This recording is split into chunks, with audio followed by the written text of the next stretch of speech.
두 번째 강의는 연세 굿데이 치과 박정철 원장님입니다.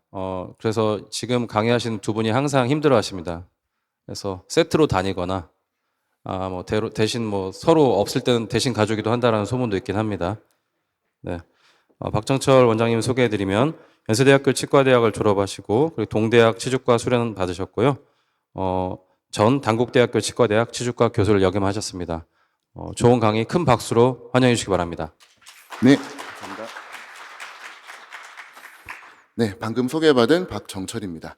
원래 두 박정철이 만나면 멀티버스가 충돌하기 때문에 되도록이면은 겹치지 않으려고 저희가 동선을 짜는데 오늘 경우에는 좀 중요한 행사이기 때문에 부득이하게 겹쳤습니다. 아마 많이들 헷갈리실 텐데 내용은 아마 비슷하지 않을까 싶습니다. 저희들 이제 골 재생에 대한 노하우들 같이 나누고 정말 쉽게 그리고 좋은 뼈를 환자에게 만들어주고자 하는 고민의 결과이기 때문에 오늘 저희가 고민한 내용들을 같이 좀 나누어 드리고자 합니다.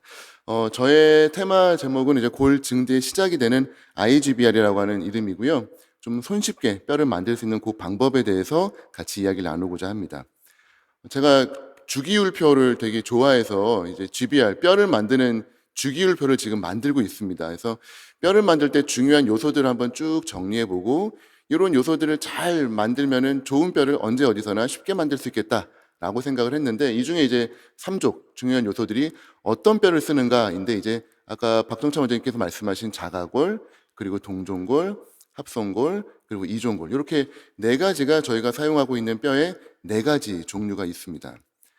근데 오늘 제가 드리고 싶은 가장 중요한 핵심 메시지는 예전에 노자 선생님께서 도덕경에서 첫 문장으로 말씀하셨던 해석에 항상 논쟁이 있습니다만 도가도 비상도, 도를 도라 할 수 있으면 더 이상 도가 아니다. 내지는 그것은 항상 도가 아니다. 이 도대체 무슨 말인가 이걸 가지고 온 인류가 아직도 고민하고 있는데 저는 살짝 여기에다가 골을 넣어보면은 골가골 비상골이다. 뼈를 뼈라 할 수 있으면 그것은 항상 뼈가 아니다. 내지는 그것은 더 이상 뼈가 아니다. 라는 표현입니다. 왜냐? 저희가 뼈라고 하면은 한국말로 쓸 때 저희가 되게 경조직이라는 표현을 씁니다. 경조직. 딱딱하다는 뜻이죠. 요 책상도 딱딱합니다. 두드려 보면 딱딱하죠. 이 경조직입니다. 우리 몸에 있는 뼈도 경조직이죠. 근데 조직학적으로 파고 들어가 보면은 사실은 뼈라고 하는 거는 콜라겐을 근간으로 하고 있고 그 콜라겐 주변에 미네랄이 붙어 있는 형태입니다. 제가 조직을 따서 학생들에게 이렇게 보여주죠. 자, 어디가 뼈고 어디가 연조직이냐라고 하면은 대부분 학생들은 이쪽은 연조직인 것 같고 여기에 골화가 잘 되어 있기 때문에 이쪽이 경조직인 것 같습니다라고 하지만 사실은 경조직, 연조직은 결국은 커넥티브 티슈, 콜라겐이고요. 다만 경조직은 그 부분이 광화, 미네랄화가 되어 있을 뿐이고 연조직은 미네랄화가 되어 있지 않을 뿐입니다. 오늘 저희는 이걸 보고 뼈라고 이야기를 하지만 사실은 우리 몸에 있는 모든 뼈는 10년을 주기로 완벽하게 리모델링을 합니다. 오늘 있던 뼈는 10년 뒤에는 사라져 있죠. 새로운 뼈로 바뀌어 있습니다. 어떤 경우에는 리모델링 중에 약간 뼈가 바깥쪽으로 나가기도 하죠. 내지는 들어가기도 합니다. 갖고 있던 바운더리보다 많아지거나 적어지면 그거는 모델링이라고 표현을 하고요. 바운더리 내에서만 움직임이 있으면 그건 리모델링이라고 표현을 합니다. 끊임없이 매일매일 뼈는 파도처럼 들어왔다가 나갔다가를 반복을 하고 있죠. 그렇기 때문에 경조직, 연조직으로 나누는 것은 사실은 노자 선생님의 표현에 의하면 의미가 없는 것이고요. 우리가 보아야 되는 것은 결국은 콜라겐, 커넥티브 티슈이고 그 부분이 과연 뼈가 광화가 되어 있는가 아니면 광화가 조금 덜 되어 있는가라고 보는 게 맞지 않을까 싶습니다. 그렇기 때문에 저희가 오늘 이식제에 대해서 정말 많은 고민과 이야기를 하겠지만 오늘 만들어 놓은 뼈가 성공일 것처럼 보일 수 있지만 사실은 10년 뒤에는 실패가 될 수도 있고요. 오늘은 뼈가 잘 안 된 것처럼 보일 수 있어도 리모델링 과정을 통하면 충분히 뼈가 될 수도 있기 때문에 오늘 바로 이 모습을 가지고 보지 말고 저희는 긴 호흡을 가지고 조직으로 바라봐야 된다는 것을 오늘 꼭 좀 말씀을 드리고 시작을 할까 합니다. 뼈는 종류가 정말 많죠. 네 가지 종류로 저희가 아까 말씀드린다고 했는데 자가골, 제일 좋은 뼈입니다. 환자의 뼈를 쓸 수 있기 때문에 가장 좋은 뼈입니다만 아시는 것처럼 체득하기도 어렵고 환자분들도 너무 아파하죠. 제가 좋아하는 호머 심슨이라고 만화에서 정말 좋은 표현을 썼습니다. 만일에 뭔가 하는데 그 일이 너무 어렵다면 아마 그 일은 할 가치가 없는 일일 거다라는 표현을 썼거든요. 자가골이 정말 좋은 뼈였다면은 아마 신은 체득하기가 쉽게 만들었을 거예요. 근데 체득하기가 너무 어렵습니다. 아마 이거는 가장 좋은 방법은 아닐 거라는 생각이 들어요. 그래서 차선체로 선택하는 게 저희가 사람의 뼈인데 환자 뼈가 아니라 동종, 기증자로부터 얻어진 뼈를 쓰는 겁니다. 하지만 아시는 것처럼 동종골은 도너를 선택할 수 있는 저희가 옵션이 없습니다. 제로입니다. 그냥 회사에서 만들어져 온 뼈를 저희가 열 뿐인데 이 환자, 도너가 갖고 있었던 질병, 전신 상태, 연령, 성별 아무것도 저희는 알고 있지 못합니다. 정말 많은 질병들을 갖고 있었을 환자였을 수도 있고요. 심지어는 사망의 원인, 아까 방석천 원장님께서 펜타닐에 대한 사망을 얘기하셨는데 드라운 도너, 그러니까 즉 물에 빠져서 돌아가신 분의 사체를 이용한 경우에는 정말 많은 정제 과정을 거칠지라도 그 뼈 안에서 클로스트리아고 하는 이 세균, 정말 흔히 말하는 괴사를 일으키는 뼈가 항생제의 내성을 갖고 있는 세균들이 나온다는 보고들이 정말 많이 있습니다. 그리고 그 뼈를 다루는 그 주체, 티슈 뱅크라고 하는 그 사람들조차도 사실은 여러 가지 경제적인 이유로 많은 유혹을 받고 있다고 해요. 종종 이런 사건들이 터지죠. 2005년도 사건입니다. 미국에서 무려 1077개의 사체 도너에서 이 뼈를 체득을 하고 거기 안에다가 PVC 파이프를 넣어놓고 장례를 치렀는데 그게 걸린 거예요. 그래서 도너의 환자분의 동의 없이, 사체의 동의 없이 그냥 그 뼈를 갈아채서 그거를 판매를 했던 그런 게 아주 큰 이슈가 됐었죠. 그러한 문제들 때문에 저는 개인적으로 동종골을 별로 좋아하지는 않습니다. 동종골의 퍼포먼스는 좋아해요. 그래서 그 대체제로 저는 사실은 OCP를 아주 기대를 많이 하고 있습니다. 여러 가지 뼈들과 비교해 봤을 때 OCP가 동종골과 비슷한 성질을 가지는데 도너에 대한 문제가 전혀 없죠. 현재로 저희가 가장 많은 논문을 근거를 갖고 있는 것은 이종골입니다. 하지만 여러분들 아시는 것처럼 이종골들은 사용할 때 환자의 종교적인 이유로 사용하기가 어려운 경우도 있고요. 이 인류와 지구의 미래를 보았을 때는 지속 가능한 형태로 가야 되는데 언제까지나 저희가 동물에게 의존할 수만은 없을 거라고 생각을 해요. 우리가 이렇게까지 의학이 발전했는데, 기술이 발전했는데 언제까지나 그걸 떼올 수는 없죠. 그렇기 때문에 언젠가는 저희는 합성골로 넘어가야 되기 때문에 결론은 합성골이 우리 인류의 미래가 될 겁니다. 하지만 아시는 것처럼 그 어떤 합성골도 우리의 만족을 시키지 못했었죠. 4개월이 된 이후에 체득한 경우입니다. 보시면은 처음부터 끝까지 그냥 다 합성골이고요. 심지어는 발치와에 넣었기 때문에 신성골이 잘 만들어져야 됐음에도 불구하고 자세히 들여다보면 합성골 주변에 연조직만 꽉 차 있을 뿐입니다. 아, 합성골은 별로구나. 아닙니다. 아까 말씀드린 골가골, 비상골. 아직은 뼈가 아닙니다. 기다리면 6개월 차에 조직을 체득을 하면 뼈가 되어 있습니다. 지금도 사실은 뼈가 되려고 만들어지는 부분들이 보이죠. 합성골은 느립니다. 뼈를 만드는 성질이 아주 느리기 때문에 그거를 기다릴 각오만 되어 있다면 좋은 뼈예요. 하지만 빨리 뼈가 되진 않습니다. 저희가 제일 고래의 스탠다드라고 표현을 하는 가이스트리사의 바이오스 콜라겐, 똑같은 4개월 차에 이렇게 많은 신생골들이 차고 올라오는 모습들을 보입니다. 왜 합성골은 느리냐? 여러 가지 이유가 있습니다만 고래 조성들, 포어의 형태들, HATCP의 비율에 따라서도 정말 많이 달라지죠. 베타-TCP가 흡수가 느리니까 HA를 늘립니다. 그러면은 흡수가 너무 느려져요. 그렇다고 베타-TCP를 늘리면 이번에는 눈 녹듯이 사라집니다. 이 비율을 맞추기가 너무나 어렵다는 겁니다. 뼈를 만들어지는 방법과 그 내용에 대해서는 저희가 너무나 잘 알고 있지만 우리가 새를 이해했다고 해서 우리가 바로 새처럼 날 수 있는 거는 아닌 거죠.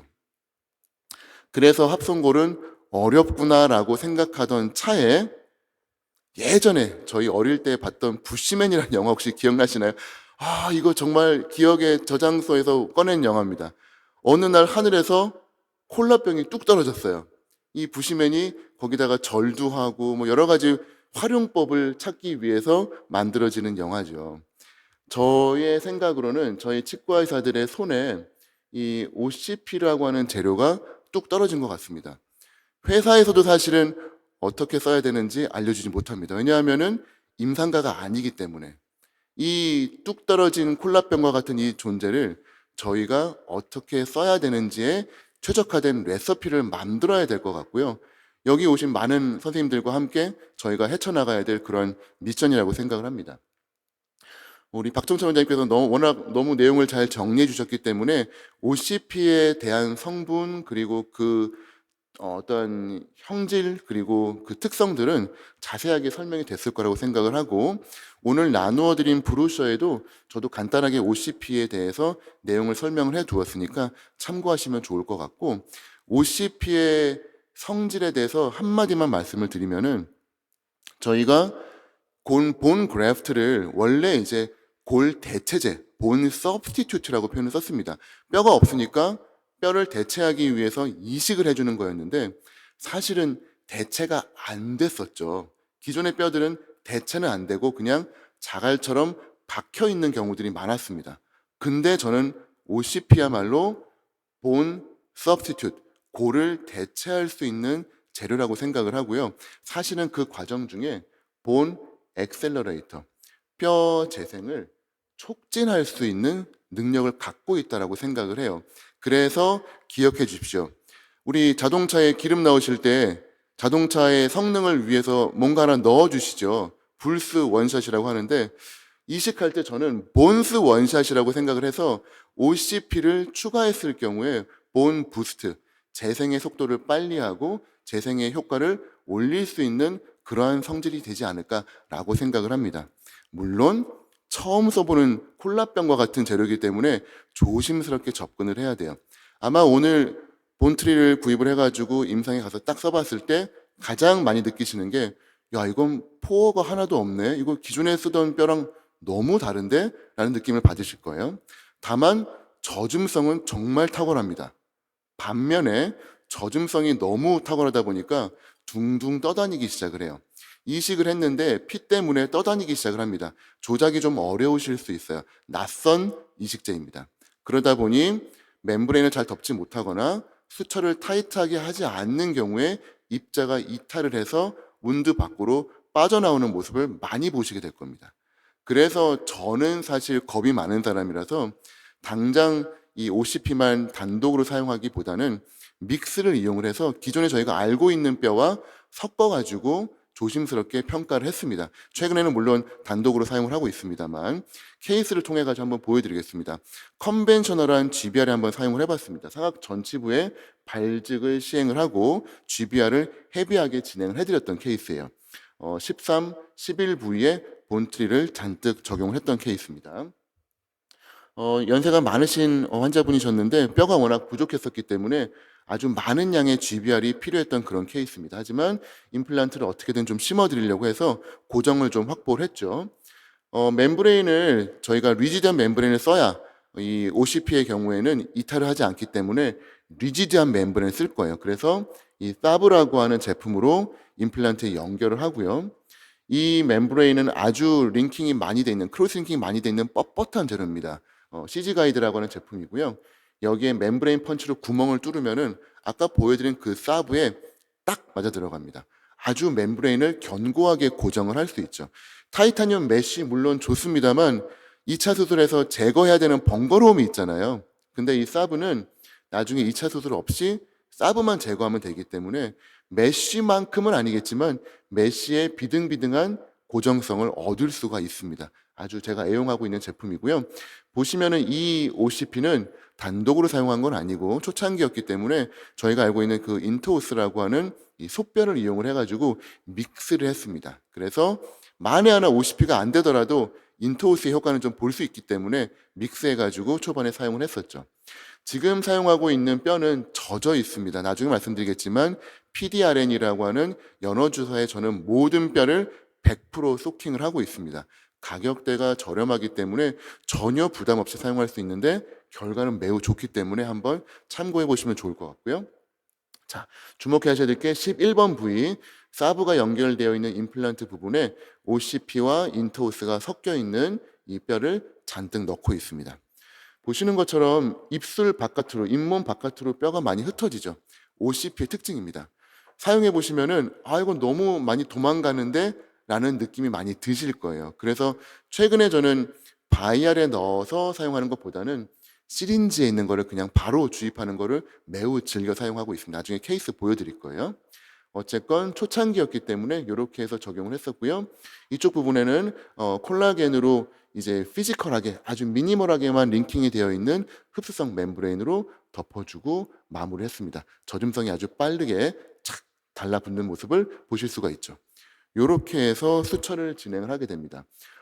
이러한 멤브레인은 무조건 고정이 중요합니다. 그렇기 때문에 단순 인터럽티드 봉합만 하기에는 조금 불안하고요. 이 경우에는 흔히 말하는 호리존탈 인터널 매트리스 수처 내지는 멤브레인 홀딩 수처라고 표현을 하죠. 멤브레인 위로 시스크가 두 번 지나가면서 아래쪽으로 꽉 눌러주는 그러한 형태의 수처를 진행했습니다. 여기서 키포인트는 자입점은 이제 가장 멀리 절개선부터 멀리 들어가야 되고 반드시 뮤코진지발 정션보다 훨씬 더 하방에 점막을 인게이지 하고 와야 최대한 판막을 어드밴스해서 꾹 눌러줄 수가 있기 때문에 그 포인트만 명심하시면 될 것 같습니다. 사브 자체는 힐링 어번트먼트이기 때문에 국외 외로 노출되는 게 정상입니다. 전혀 걱정하실 필요 없고요. 지금 연조직의 치유가 너무 좋다 보니까 살짝 덮여 있습니다만 바로 이 부분이 나중에 이제 노출이 될 사브 부분이고요. 4개월 경과 후에 원래는 사실 사브만 교체해도 됩니다만 보고 싶어서 살짝 열었습니다. 아까 보여드렸던 그 OCP 주변이 정말 하얗게 좋은 뼈로 광화가 되어 있는 모습을 보실 수가 있어요. 컨벤셔널 GBR에 사용했는데 괜찮았습니다. 저는 이제 두 번째 고민했던 게 좀 더 흩어지지 않고 바로 적용할 수 있으면 좋겠다라고 생각을 해가지고 요즘 어린이들이 좋아하는 명랑 핫도그의 컨셉을 생각을 했어요. 그냥 자꾸 도망가니까 꾹 찍어가지고 사용하면 어떨까라고 생각을 한 거죠. 13번, 12번 부위에 임플란트를 심어야 되는데 여기서는 괜찮아 보입니다만 CT 뷰에서 봤을 때 거의 뼈 밖으로 치아가 나와 있는 그런 상황이었습니다. 여기에다가 어떻게든 임플란트 심어서 환자분에게 발직을 해드렸던 그런 케이스예요. 12번은 조금 상황이 나왔습니다만 어쨌건 임플란트 고정 확실하게 얻었고요. 여기에는 사브를 연결했습니다. 자, 그리고 멤브레인을 일단 트리밍하기 위해서 아까 보여드렸던 크로스링킹이 되어 있는 멤브레인 한번 대어봤고요. 그 다음에 이제 적용을 해야 되는데 OCP는 자꾸 둥둥 떠다니니까 명랑 핫도그 테크닉이라고 해서 콜라겐이 섞여 있는 뼈를 PDRN에 소킹한 다음에 이제 젖어 있잖아요. OCP 말라 있는 거 위에다가 묻혔더니 잘 달라붙더라고요. 도망도 가지 않고 이거다 라고 생각을 했습니다. 그래서 명랑 핫도그 테크닉으로 한번 적용을 해봤고 물론 그것만으로 다 하진 않았고 먼저 임플란트 픽스처 위에다가 OCP를 적용을 하고 그 위에다가 핫도그를 얹어놨는데 적용하는 과정 중에 많은 OCP가 또 떨어져 나가서 명랑 핫도그가 답은 아닐 수도 있겠다라는 생각을 살짝 했습니다만 어쨌건 안정화가 되었기 때문에 큰 어려움 없이 멤브레인 덮어줄 수 있었고 어드밴스 시켜서 큰 스트레스 없이 1차 봉합 얻었습니다. 이 부분만큼 더 끌고 올라오지 않아도 되기 때문에 전혀 릴리징에 대한 스트레스가 없이 수술을 간단하게 마무리할 수 있었어요. 임플란트 패스가 좀 버컬로 들어갔습니다만 어쨌건 오늘 심는 게 목표였기 때문에 고정 얻었고 뼈 두툼하게 잘 들어간 모습 볼 수 있고요. 12번 부위도 뼈 잘 들어갔습니다. 3개월 기다렸습니다.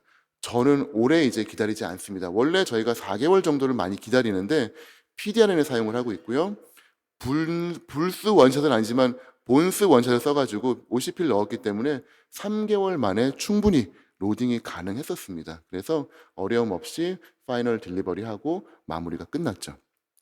하지만 OCP의 성능을 평가하기 위해서는 제가 가장 잘 아는 케이스에 적용해봐야 판단을 할 수 있겠다고 생각을 해서 IGBR에 집중적으로 사용을 하기 시작을 했습니다. IGBR은 다들 잘 아시는 것처럼 발치, 즉시, 고리식이라고 표현을 하고요. 이미디엇 GBR입니다. 결국은 GBR인데 발치, 즉시 하는 거죠.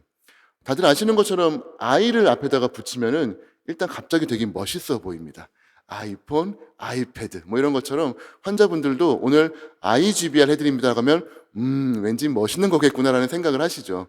특히 요즘은 환자분들이 보험의 혜택을 많이 받으세요. 그래서 오늘 치아를 빼고 제가 치조제 보존술 해드릴게요. 그러면 뭘 보존해요? 저 안 할래요. 그러는데 오늘 발치 즉시 고리식 해드릴게요. 그러면 저 고리식 하면은 혜택 받을 수 있는데 바로 동의율이 올라오더라고요. 그래서 표현 하나만 바꿨는데 10년째 ARP 치조제 보존술 강의하고 다녔는데 얼마 전부터 iGBR로 이름 바꾸고 난 다음에 어마어마하게 동의율이 높아졌고 다른 선생님들도 이 iGBR을 같이 쓰시기 시작을 했습니다. 검색해 보면은 많은 병원 홈페이지에 저희는 iGBR을 합니다라고 올리시는 분들이 계시더라고요.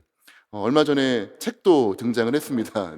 iGBR. 그래서 나가시는 길에 우측편에 보시면은 부스에 iGBR. 네, 농담이고요. 어쨌건 요 iGBR의 노하우를 지금 많이 전파드리고 있는데 뭐 특별한 거냐? 아닙니다. 이미 20년 넘게 치조제 보존술 이미 많이 해왔습니다. 많은 대가들이 ARP에 대해서 설명을 했는데 이 ARP 이름 너무 어려워요. iGBR, 발치 즉시 고리식이 된다. 그게 돼요? 저는 다른 병원을 갔는데 안 된다 그래서 3개월 뒤에 하라 그러던데요. 아닙니다. 됩니다. 라고 하면 환자분들이 훨씬 좋아하시는 것 같아요. 과연 이거 임상에서 적용할 만하냐? 이미 임상적으로는 검증이 오래됐습니다. 우리 잘 아시는 한국에도 많이 오신 로쿠조 선생님 2014년도에 이미 10년도를 발표했으니까 이미 20년이 넘은 테크닉입니다. 바이오스 콜라겐을 이용을 해서 발치와에 꽉꽉 다져 넣고 그 위에 바이오 가이드와 같이 녹는 콜라겐을 덮어주고 수처에서 오픈 힐링 했을 때 임플란트의 성공 전혀 문제 없더라라는 게 ARP였죠. 근데 저는 좀 다릅니다. ARP는 이름에도 들어가 있지만 preservation, 치조제의 보존입니다. 기존의 치조제를 보존하는 거기 때문에 사실은 많은 선생님들이 그냥 심지 왜 치조제 보존하고 나중에 심느냐라고 하는데 맞습니다. 보존만 할 거면 의미가 없어요. 근데 저는 오그멘테이션입니다. 증강을 시키는 거고요. 그게 뼈만 증강을 시키는 게 아니라 연조직도 증강을 시킵니다. 치주를 하는 입장에서 뼈도 좋고 각화치은도 두껍다. 임플란트의 장기적 생존에 가장 중요한 두 가지 요소. 두꺼운 뼈, 두꺼운 잇몸 다 만들 수 있어요. 근데 수술은 5분도 안 걸립니다. 안 할 이유 없죠. 환자분 동의율 좋아요. 그렇다면 iGBR의 말로 저희가 갈 수 있는 가장 편한 길입니다. 결론 말씀드립니다. iGBR. 첫 번째, 염증이 생겨서 고름이 나오고 내지는 데미지가 너무 심해서 이거 못 심겠다. 그런 경우일수록 iGBR을 합니다. 두 번째, 현재 저는 콜라겐이 섞여 있는 뼈를 꽉꽉 다져넣는 테크닉을 사용을 합니다. 입자뼈에 한해서는 조금 어려워요. 바스러지고 염증 반응이 생길 수 있습니다. 그때는 좀 성글게 넣으셔야 돼요. 하지만 콜라겐이 섞여 있는 뼈는 꽉꽉 다져 넣으셔도 무방합니다. 이때 섞는 뼈는 PDRN에 소킹을 합니다. 완전히 적시고요. PDRN은 가격 자체가 저렴하기 때문에 BMP처럼 막 부담 가지실 필요 없습니다. 그냥 펑펑 쓰셔도 돼요. 그리고 그 위에 멤브레인을 덮는데 그냥 멤브레인이 아닙니다. 넌 크로스링킹 되어 있는 멤브레인 또는 3D 쉐입의 콜라겐 매트릭스 형태의 스폰지 타입으로 덮어주시고 오픈 힐링합니다. 절대 끌어당기지 않습니다. 그만큼 각화층이 넓어지기 때문에 끌어당기지 마세요. 그리고 히든엑스라고 해서 제가 아주 좋아하는 봉합이 있습니다. 이걸로 마무리하시고 원래는 4개월을 기다렸습니다. 근데 요즘은 3개월 만에 들어가요. OCP 사용하고 있고 PDR을 썼기 때문에 충분히 됩니다. 저희는 조직으로 봤어요. 신생골이 들어온 걸 봤기 때문에 3개월로 말씀을 드리고 지금 노력 중입니다. 2개월 만에 들어갈 수 있는 방법을 노력 중이에요. 내년쯤에는 저희가 방법을 말씀드릴 수 있을 것 같습니다. 일단은 한 단계 언더 드릴링 반드시 하셔야 돼요. 풀 드릴링 하면 고정 안 나옵니다. 그리고 하방에 있는 잔종골을 단 1mm라도 인게이지를 해주셔야 나중에 로딩이 들어갔을 때 환자분들이 시큰시큰 아프다는 표현을 줄이실 수 있어요. 여기서 제가 사용하는 PDR에는 정말 종류가 많습니다. 가이스트리사에서도 이제 리젠 페스트라고 해가지고 아직 국내는 들어오지 않았습니다만 이 PN, 폴리뉴클레오타이드를 사용을 하고 있고요. 국내에는 뭐 리주비넥스라든지 뭐 셀베인이라든지 등등의 치과 관련된 업체들이 이 연어 주사를 제공을 하고 있습니다. PDR은 도대체 이거 뭐냐 하시는 분들, 연어 내지는 송어의 정액, 정소에서 얻어진 DNA 조각들입니다. 세포가 프롤리퍼레이션 하기 위해서는 반드시 DNA 복제 과정을 거쳐야 되는데 스케빈지 패스웨이라고 불러요. 쓰레기 청소부 패스웨이입니다. DNA를 만들어야 되는데 보니까 바닥에 DNA가 있어요. 주워서 쓰는 겁니다. 당연히 빠를 수밖에 없죠. 그래서 세포의 성장, 콜라겐의 합성이 빨라집니다. 근데 놀랍게도 혈관의 분포도 촉진을 하고 게다가 염증도 줄여줍니다. 이거는 의도를 갖고 만들어도 이 정도로 만들기가 어려울 정도로 너무 좋은 거예요. 그래서 이 PDRN 저는 100% 사용을 하고 있고요. 그 상방에 히든X 오른쪽에 보시는 수처로 멤브레인 꽉 눌러주시면은 뼈 빠져나오지 않고 안정적으로 오픈 힐링 치유가 되는 것을 보실 수가 있습니다. 이 방법으로 프로토콜로 진행을 하면은 엊그제 케이스가 이제 식립을 딱 마쳤는데 원래 타병원에서 6개월 있다가 오라고 해가지고 너무 오래 기다린다고 저희 병원을 찾아오셨어요. IGBR을 검색을 해가지고 오신 분이십니다. 그래서 해드렸었죠. 그리고 3개월 뒤에 어제 50뉴턴 나왔습니다. 고정 엄청나게 잘 나왔고 일단 저는 스트레스가 없어요. 요거 발직으로 하시려면은 너브가 좀 있으니까 신경 좀 쓰이시죠. 저는 수술 편하게 하는 거 좋아합니다. 그래서 긴 임플란트 10mm짜리 심어드렸고요. 고정 50뉴턴 나왔고 거의 플랩 열지 않고 최소 절개만으로 심어드렸고 임플란트 주변에는 각화치은 두툼하게 만들어드렸어요. 당연히 페리임플란타이트스부터 강한 임플란트가 만들어질 수밖에 없죠. 두 달 반 뒤에 로딩 들어가고 혹시라도 불안하시면은 PMMA 과정 거쳐서 프로그레시브한 로딩 가시면은 충분히 마무리하실 수 있습니다. IGBR 언제 쓰느냐? 해몰레 교수님은 요 4가지 인디케이션을 말씀을 드렸습니다. 임플란트 발직이 불가능한 경우에 써라. 두 번째는 판틱 하방에 써라. 근데 요즘은 우리나라는 잘 안 하죠. 세 번째는 환자가 동의하면, 비용적으로 동의하면 써라. 네 번째는 사이너스가 분명히 들어갈 것 같은 부위면 써라 하고 했는데 저는 이 4가지보다 이 3가지를 더 중요하게 생각을 합니다. 완전 디펙트가 날아가서 못 심겠다 싶을 경우에 오히려 더 쓰고요. 뼈는 좋은데 각화치은이 없는 경우 있어요. 그럴 때 오히려 저는 더 합니다. 각화치은을 오픈 힐링을 통해 가지고 FGG보다 더 편하게 만들 수 있어요. 정말 스트레스 하나도 없이 각화치은을 두껍게 만들 수 있기 때문에 저는 너무너무 좋아하고요. 마지막으로 인접치아 주변에 치조고를 재생할 수 있습니다. IGBR 하고 난 다음에 제 삶을 잠깐만 보여드릴게요. 매일 출근할 때 저의 모습입니다. 정말 너무나 신나게 행복하게 출근하고 있어요. 수술에 대한 스트레스가 없습니다. 24번 부위 문제가 있어가지고 발치했었고 사실은 26번, 27번 부위 더더욱 선호합니다. 시야 안 좋고 목 이렇게 삐뚤어져야 하는 경우에 그냥 편하게 오픈 힐링으로 IGBR 5, 6분 만에 그냥 간단하게 해결하시고 그리고 임플란트 심으시면은 간단하게 마무리할 수 있어요. 정말 편하죠. 그리고 나서 3개월 내지는 4개월입니다. PDRN, OCP 안 쓰시면은 4개월, 사용하시면 3개월 충분히 가능합니다. 이 경우는 사실은 바로 플랫리스 가도 되는데 저는 조직으로 재생을 확인하고 싶었기 때문에 조직을 일단 땄고요.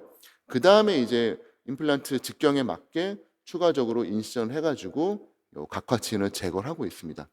오픈 힐링이기 때문에 각화치은이 운동장이에요. 정말 마음 편하게 수술하실 수 있고 심고 나서도 정말 마음이 든든합니다.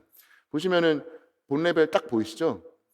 피질골이 잘 만들어져요. 정말 신기하게 뼈가 딱 보입니다. 거기까지 내지는 그것보다 1mm 하방으로 견고하게 심어주시면 가능합니다. 자, 임플란트는 첫 단계나 두 단계까지만 신경 써주시면 그 다음부터는 그냥 쭉쭉 따라 들어가면 되시죠. 그렇죠? 마음 편하게 드릴링 하실 수 있고 말씀드린 대로 IGBR 이후에는 한 단계 언더 드릴링을 해야 고정이 강하게 나오기 때문에 드릴이 하나가 더 줄어요. 그래서 수술 시간이 하나 더 짧아집니다. 그래서 이 수술은 사실은 2분 30초 만에 끝났어요. 환자분이 눕자마자 2분 30초 만에 일어났습니다. 왜 일어나요? 끝났어요. 대충 한 거 아니에요? 아닙니다. 정말 잘 심어드렸어요. 라고 할 정도로 수술이 간단하게 끝납니다. 뭐 특히 이제 임플란트 중에 고정이 좀 강하게 나오는 형태의 임플란트도 있습니다. 그래서 그런 형태를 고르시면은 더더욱 강하게 고정을 얻으실 수가 있죠. 뭐 뼈 좋고 각화층은 좋고 하기 때문에 그냥 부드럽게 따라 들어가도 최소 35N 고정 나옵니다. 임플란트 2달 반 뒤에 로딩 들어가는데 전혀 문제 없죠. 힐링은 저 같은 경우에는 덴티스 거를 많이 선호합니다. 얇아지다가 위에만 넓어지기 때문에 뼈에 잘 안 걸려요. 그래서 오스템, 덴티움, 워렌텍, 루나 뭐 정말 많이 쓰고 있지만 힐링은 덴티스를 다 통일해 버렸습니다. 직원들도 좋아해요. 시스템마다 복잡하지가 않기 때문에 이렇게 해서 아주 간단하게 잘 심었죠.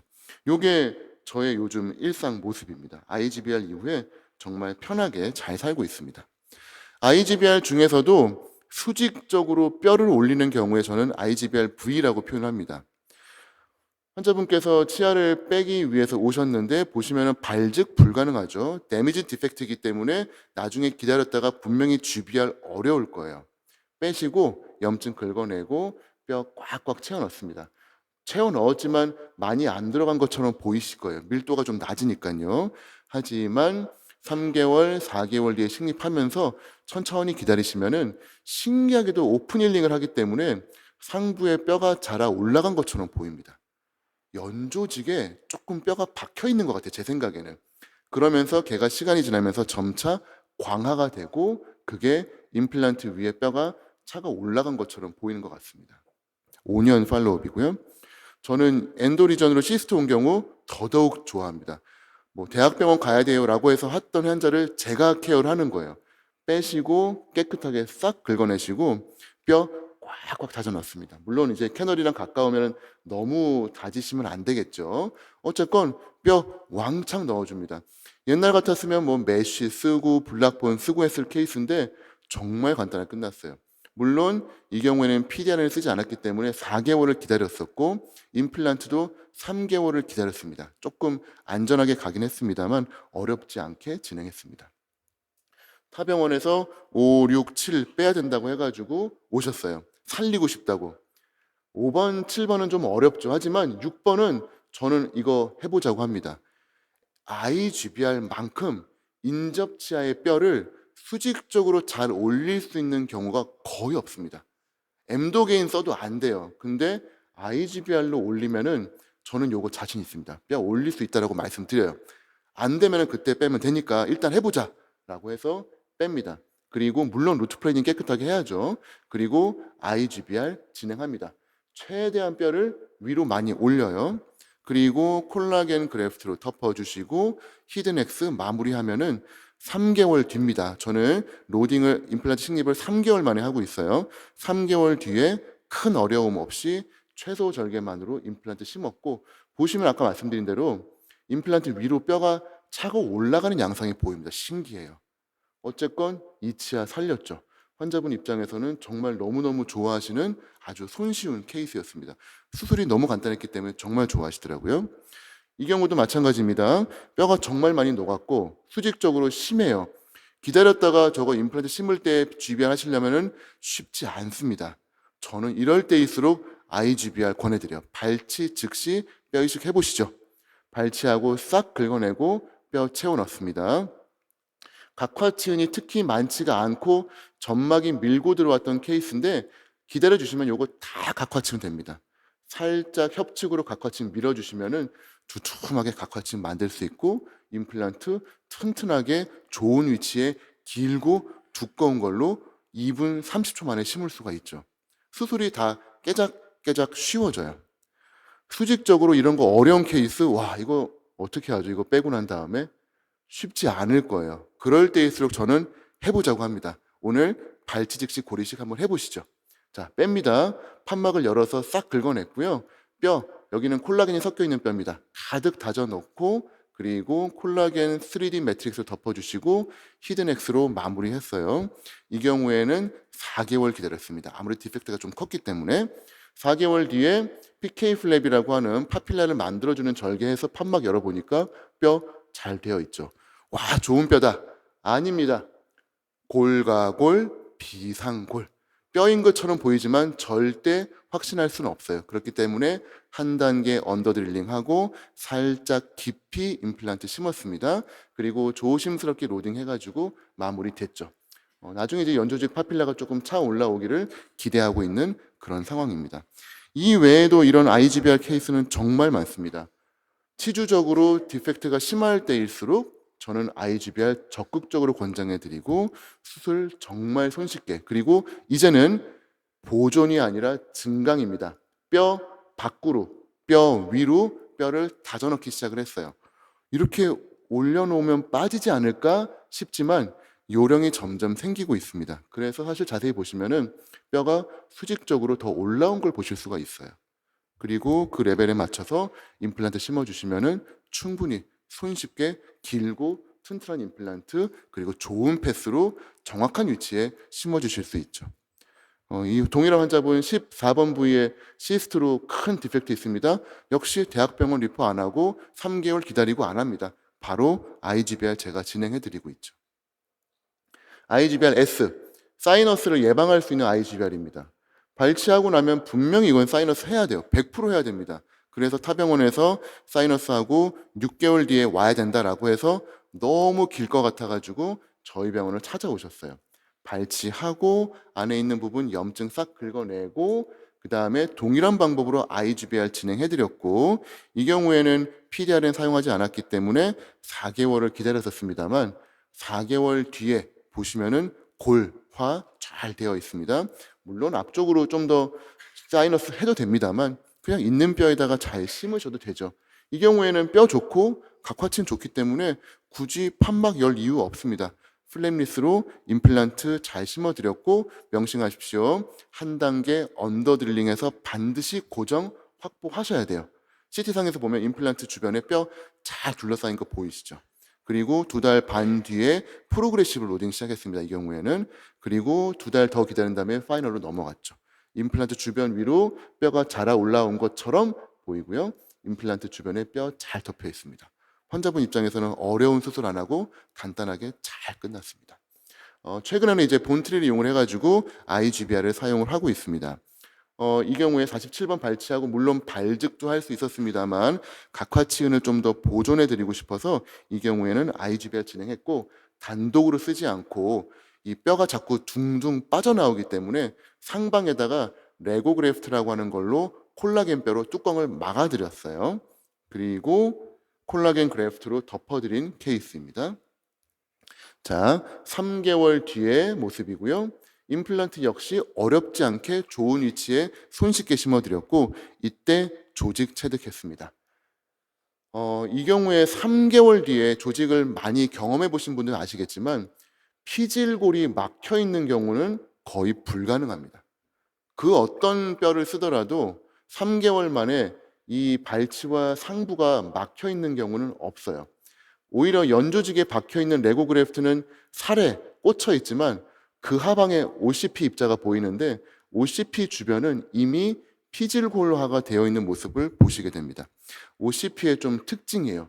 특징적으로 상방에 피질골을 잘 빨리 만들어줍니다.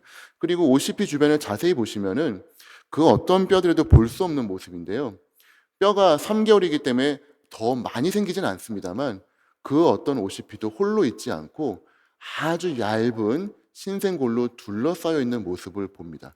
저도 조직 소견을 거의 20년 가까이 계속 이것저것 연구하면서 많이 보고 있습니다만 합성골에서 이러한 게 3개월 만에 가능한 건 사실은 처음 봤었습니다.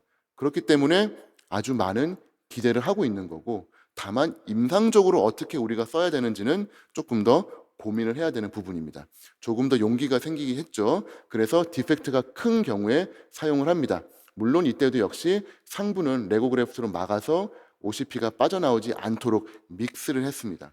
염증이 심한 케이스라서 좀 걱정을 했었습니다만 통법에 따라서 제가 진행하는 대로 염증 긁어내고 OCP 깔고 그 다음에 레고 그래프트 덮고 콜라겐 그래프트로 오픈 힐링하고 히든엑스 마무리했습니다.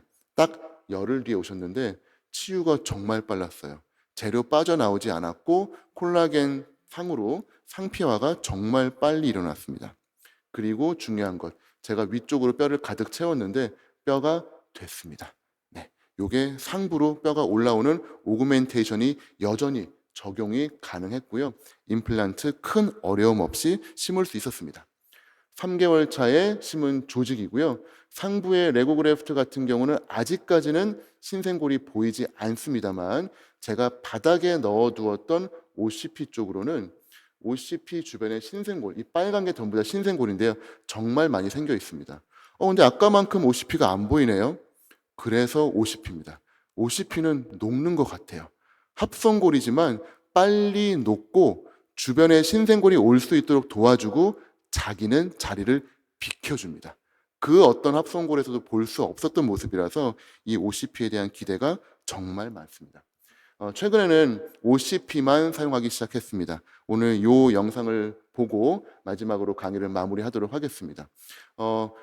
발치를 하고 피가 많이 나오는 경우에 OCP 단독으로 사용하시면 분명히 어려우실 거예요.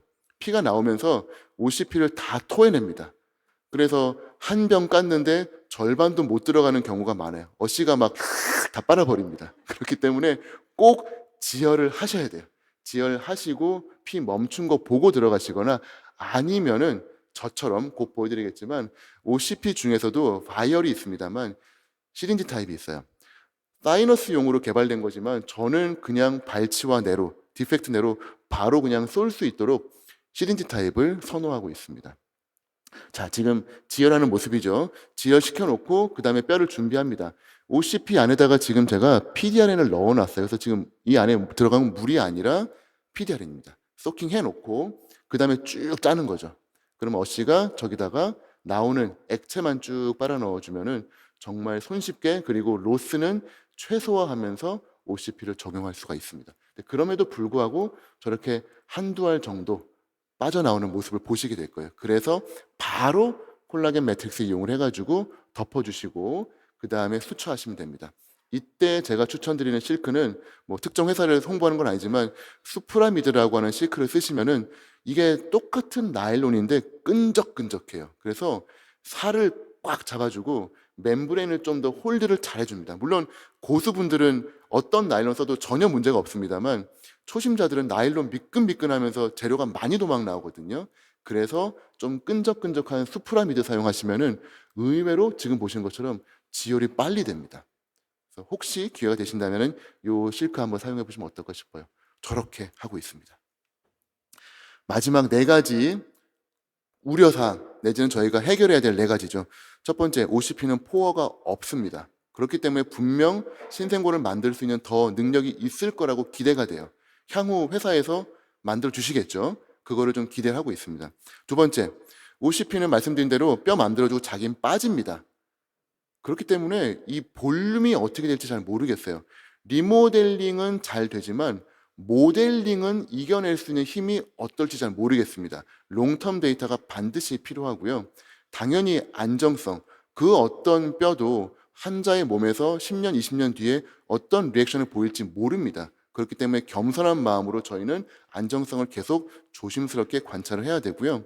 그리고 마지막으로 임플란트 주변 주위염, 요즘 많은 이슈가 되고 있죠. 여기에 대해서 어떻게 반응할지도 저희는 관찰을 해야 됩니다. 그렇기 때문에 오늘 오신 많은 선생님들의 어떤 미션과 사명이고 이러한 좋은 뼈를 회사에서 만들어 주셨으니까 잘 쓸 수 있는 그 방법들을 저희가 찾아 나가야 될 거라고 생각합니다. 경청해 주셔서 감사합니다.